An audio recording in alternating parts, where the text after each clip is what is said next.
All right, what's going on, y'all? So, here, still at E3. Now, this time I got my boy, Prince Kazama, with me from Junkie Monkeys. Say what up to people. Yeah, what's going on, y'all? It's Chris PKZ Kazama from Junkie Monkeys, Breezy TV from YouTube, the light-skinned Pokemon trainer. Check me out. That was the craziest plug ever. I don't know why you holding that mic like you about to strangle that shit, though. This my dead face. But, it's my hype face. Go ahead. All right, so we're going to review Sony's E3 press conference. And it was just bangers. They was just going back-to-back, non-stop onslaught. It was crazy. So we're going to start off with God of War. No actual number title at the end. So right now it's just God of War. But we know it is a sequel. It happens after the events of God of War 3. So what are your thoughts overall on God of War 3 and everything you saw? Well, God of War 4, excuse me. Definitely, I think the presentation and how they introduced it was crazy. We were in the second row, and they had the instruments, the live instruments playing. So they kind of teased it, and me and BG were sitting right next to each other like, yo, don't tease this, don't do this. And the next thing you know, you see Kratos comes out. But the Kratos we seen definitely looked different from the Kratos that we used to, but the gameplay and the overall visuals and everything just looked amazing. I mean, the artwork, the voice, it was nuts. Yeah, the textures were amazing. Like, it felt like, you know, just the detail on his skin was on a whole nother level. And he still had the ashes, right? Yeah. So, which is pretty interesting because he still has the ashes of his, you know, his family on his skin. Which is like the Ghost of Sparta joint, which right. is crazy. Is like the game is supposed to be following like the Norse. Yeah, right. So, but when you do the Ghost of Sparta thing, it says Spartan Rage, so it's like it's weird. That was an Easter egg. You're right. That's what I'm saying. So it's just weird how that did that. Right, and technically, I feel like it was Hades or Zeus who bound those ashes to his skin, but he killed everybody. So it's funny that, you know, those ashes are still attached to him. Yeah. But now he doesn't have like the blades of chaos anymore.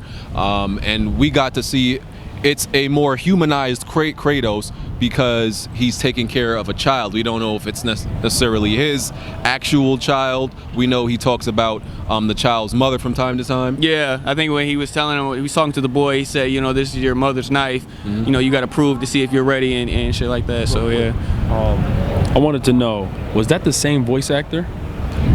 It sounded like he had an accent, a little bit. Is it a new guy? It kind of sounded like them in moments, but at the same time, no, I can see new voice acting. So that's interesting because it's significantly an older Kratos. Yeah. And who knows how old Kratos can actually live to, because he is a demigod. Yeah. So they probably just want a different voice actor to, you know, make him sound different. You know, speaking of demigods, yo, did you check his weapon, yo? Because he really had some Thor type stuff going on with his weapon. He hit the enemy with the weapon, had him bound to the wall with the ice, and then he brought it back to his hand. So right. I thought that was really dope as well. Exactly. He was taking on some, you know, enemies along the path, teaching this boy how to hunt. Apparently, these boys need to get his rite of passage. It kind of gave you that Joel and Ellie effect. Yeah. You know, with Joel carrying Ellie around, you know, he's training this little boy. So it's probably going to be a little bit of a co-op action going on in this game. Yeah, one thing to mention, I did speak to one of the devs on that. They said that this story will follow a path of both him and his son and how he's struggling to try to have this bond with his son, which I find pretty cool. So there will be a transition in which you'll play as him and his son in the game. Right, because during the demo, you saw how he was pretty rough, right? Yeah. He was being a little bit of a jerk, but that's Kratos, well. right? But then he tried to like calm it down and be compassionate. But I'm sure it's hard to do that after you've killed everybody in a pantheon, and then you got to raise, you know, everybody in Olympus, and then you got to raise a son. It's probably difficult. But we saw him take on that boss. The combat is different. It seemed, in the demo at least, it seemed a little bit more simplified, but I'm assuming the further you get in the game, and we're going to see some more footage later on of the combat system being a little bit more than what it was, a little bit more robust. Yeah, I definitely seen the combat being a little bit more in depth. We were talking to devs earlier, and they were saying that they were cutting out the camera angles like they used to do it in the older God of War games, and it's kind of broadening the scale, opening the game up for players to really enjoy the experience all the way through. And like we were talking about with Kratos and his son, you know, it's really a Joel and Ellie type of adventure, and I think something like that, you really have to try a new experience. But I also, you know, commend Sony Santa Monica for looking at Naughty Dog and saying, look, you know, these guys made a successful game like this. We can do the same thing. Let's just add our spin on it. And I think the game's going to be great. So now we can move on to Horizon, a game that we first saw at E3 last year. We got a little bit more gameplay that told us a little bit about the game. It is an actual open RPG, so you can travel where you want in this game. Yeah, Horizon, I mean, like I said, from day one of last year, seeing it, the game looks absolutely great.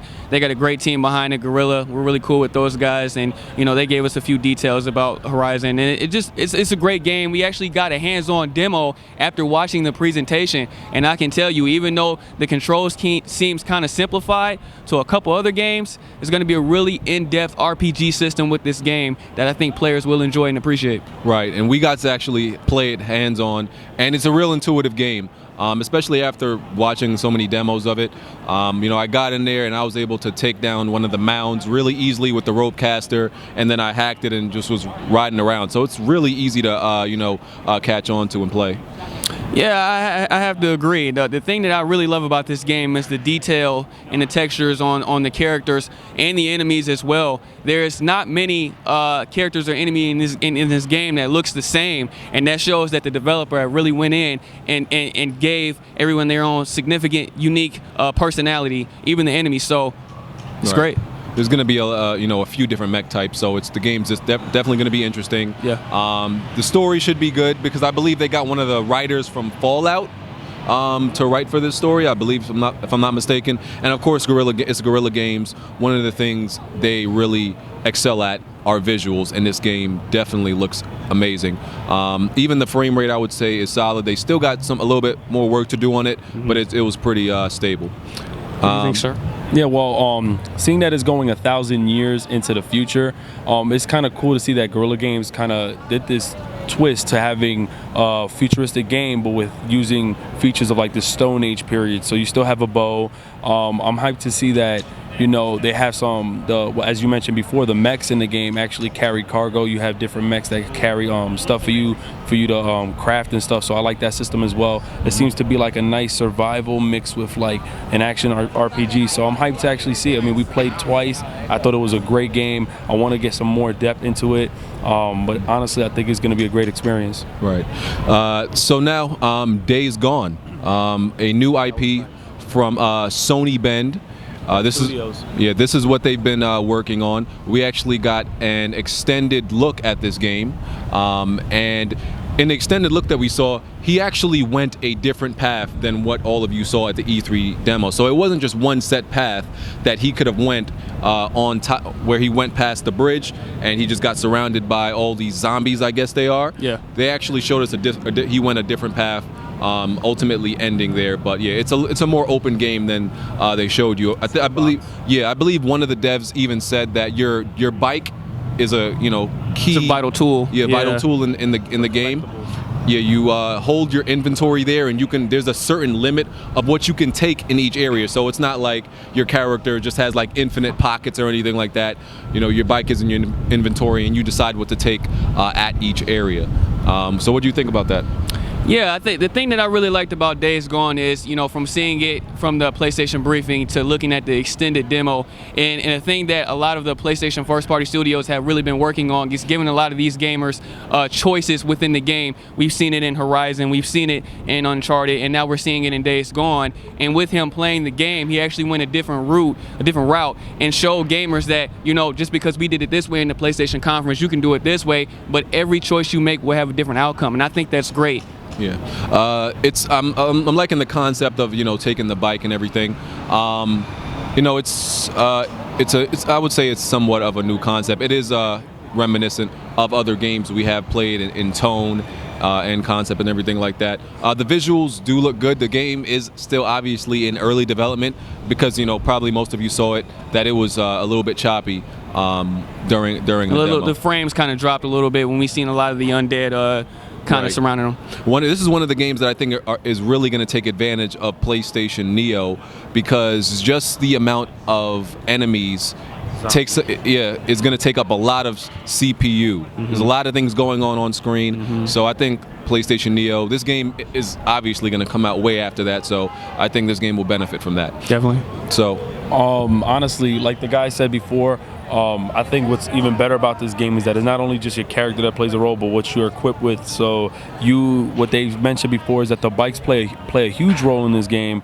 You need to make sure that you use that and utilize that to your full advantage. Seeing also that they mentioned, well, they didn't want to give us the word, and I've asked of whether or not there'll be co-op implemented into it, because I could see that, and I love the fact that there's games that I think about when I seen this. So games like The Last of Us, or even like The Walking Dead or something like that, like stuff like that got me really excited for this game. I want to see where they expand to in this game. I thought it ran smooth for seeing that amount of zombies. I thought it actually ran smooth. So hopefully, with the PS4 or just the Neo, we have a more broader experience and no real frame drop issues. Right. So after that, or it might have been before that, we got a Last Guardian little short gameplay and release date, which is what everybody was, waiting for. It's coming out this October. So you can look forward to that this October. It's finally here, so we can see how it turned out. Yeah, people been waiting for this game for a long time, and at one point I was telling people like, yo, just give it up, it's not coming. But last year they finally shut everybody up and showed everybody, we got Last Guardian coming, this is what you've been waiting for, and this year they delivered. They said a couple weeks actually prior to E3 that it was coming, it was confirmed to come in 2016, and now they confirmed it at the PlayStation briefing. So I think it's great. I mean, there's a lot of people that follow the series and they're ready for the Last Guardian, and well wishes to you. Yeah, and then we got a little bit insight into Detroit Becoming Human.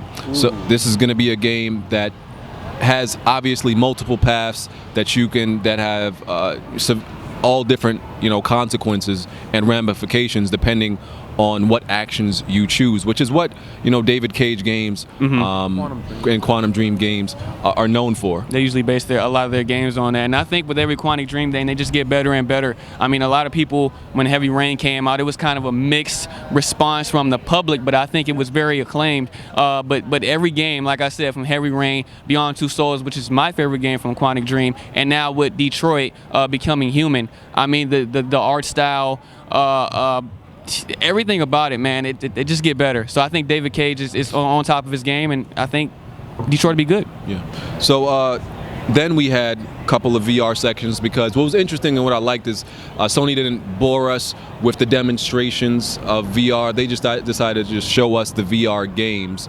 and it was a real nicely paced conference overall. So there was Farpoint VR confirmed, Battlefront VR, Batman Arkham VR, Final Fantasy 15, and even Resident Evil 7.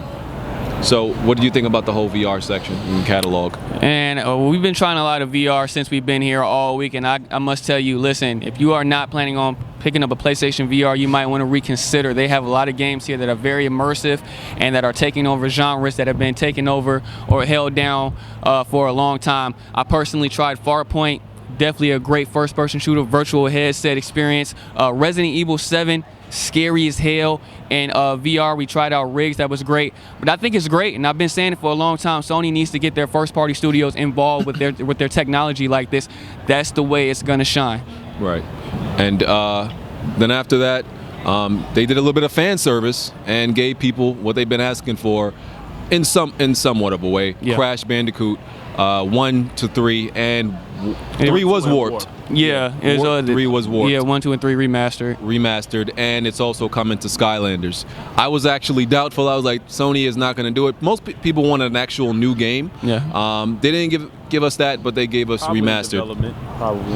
Well, the thing I said about a new Crash Bandicoot game is the reason why they're giving us a remaster, because it's so easy to go back and remaster a game that's already made. But if you think about it, Naughty Dog has been working on these serious titles for some years now. So I think it's more not about wanting to make a new Crash Bandicoot game, because they obviously are they are talking with Activision about a lot of deals. It's just that who's gonna make the Crash Bandicoot game now if Naughty Dog doesn't want to make it?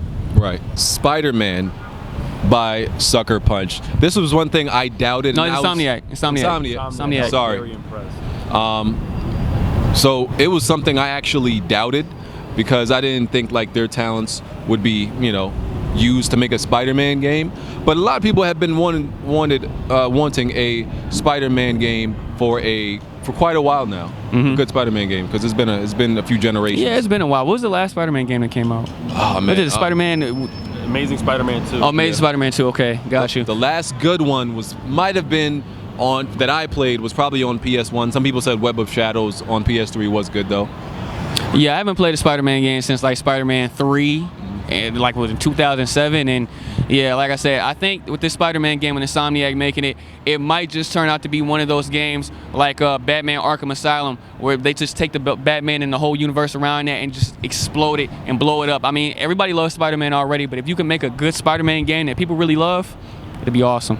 One of the biggest things was seeing how much life was in the city. Spider-Man games lack so much depth with the city, you know, and the city really revolves. If it's not only Spider-Man, it's really the city that's supposed to be very important in that game. So I like to see that Insomniac games really embrace the city in which Spider-Man resides in. I was super hyped to see it, and it's funny because I played the Spider-Man games before, but I think just to see actually Spider-Man had a different kind, like a sort of a different like pattern on his costume, but just to see like, wow, like they really put some dedication into this Spider-Man trailer. I don't believe it was gameplay though. I think it was more like CG. Yeah, more CG. I still see the inspiration in behind the title, so hopefully we see some gameplay on that too.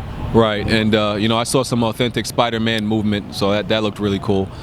Hideo Kojima. Oh yeah, Death Stranding. We almost completely forgot. Oh, Death Stranding. Listen, the fact that all this controversy around Hideo Kojima and Konami, and the fact that Norman Reedus was in the game and we thought we weren't getting anything Silent Hill, and the fact that he came out on stage in the presentation he did, showed us the game, and Norman Reedus is in this game still working with them, absolutely mind-blowing.